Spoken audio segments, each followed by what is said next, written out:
According to the Cambridge Dictionary, the term market-based is defined as organized so that companies' prices and production are controlled naturally by the supply and demand for goods and services rather than the government.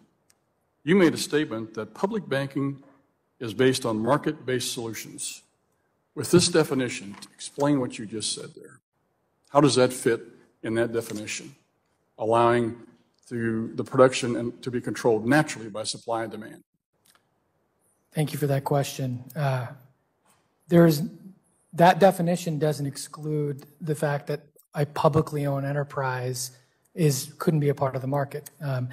For example, one of the most. No, no. You said that it was, and I quote, public banking is based on market-based solutions. Market-based solutions to banking is what public banking is. Have you ever been in a bank? Have you ever worked for a bank? I have not. Have not. Have you ever been a small business owner or a business owner at all?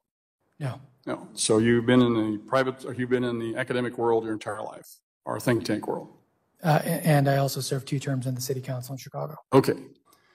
So it's really interesting whenever you believe, it said here that loans are public policy.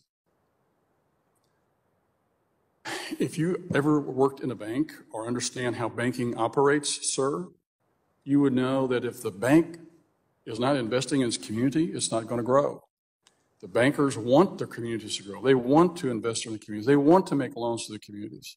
The loans they don't make are ones where they don't believe the risk is worth the reward. The risk is worth putting their own assets at risk for whatever they want to make with a loan for here. So loans are not necessarily public policy. Loans are how you grow your community and grow the bank and the whole economy around you.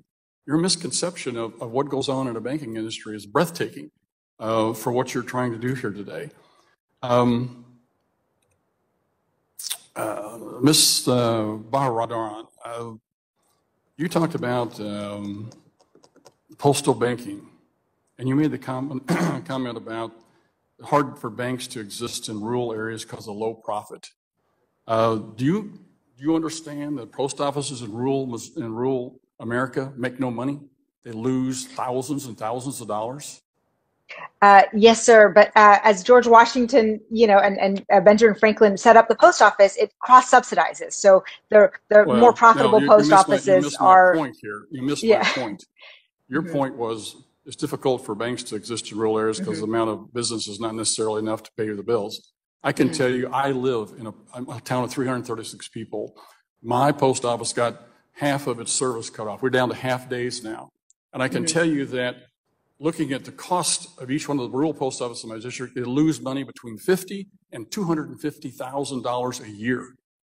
$50,000 and $250,000 a year. So when you talk about having the post office be able to provide services that are going to be wonderful for people, you're going to add to the deficit of their ability to do business and cost our country money. I see this as a way to help. It's breathtaking, the lack of knowledge of how, when you start talking about these issues, how the real world operates. And it's very disappointing and very, very unfortunate. Mr. Chairman, I see my time's expired. With that, I yield back. Gentleman yields back.